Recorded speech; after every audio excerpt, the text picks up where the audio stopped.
ल तपाईँले आफ्नो परिचय दिनु नि पहिला। म खगेन्द्र प्रसाद देवकोटा। मेरो घर चाहिँ जुम्ला चन्नार नगरपालिका वडा नम्बर 4 मालामेल। म जुले महाराज। यो तपाईँले हातमा के बोकिरहनु भएको छ? यो चाहिँ मेरो चरी हो। हजुर। मेरो इतिहास पुर्खाको देवकोटा बन्धु हो। हजुर। यो चरी बोकेर म हिँड्छु महाराज भएको कारणले। उहाँ चाहिँ देवकोटाको मेन इतिहास रत्न चुडेश्वरको प्रतीक हो। यसको बारेमा यो कसरी पाउनुभयो, के हो यो, कसरी के थियो यसको बारेमा यसो केही बताइदिनुहुन्छ? यसको बारेमा के छ भने मेरो घरमा एउटा सिङ आएको घोडा थियो। त्यो घोडा भागेर जानको दिन त्यो खोरमा यो थियो। त्यो मेरो बाजेले पाउनु भएको थियो अनि अहिले मसँग छ।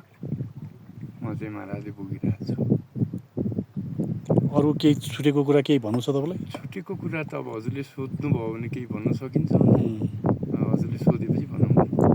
मैले सोध्न नसकेको तपाईँले भन्नुपर्ने बाँकी केही छ कि भने नि? खासै त्यस्तो चाहिँ अब हामी रत्नचुडेश्वरको चेलाहरू हो।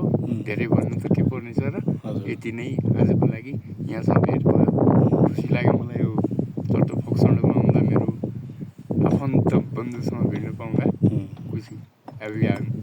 हजुर, हस्, धन्यवाद। जाओस्।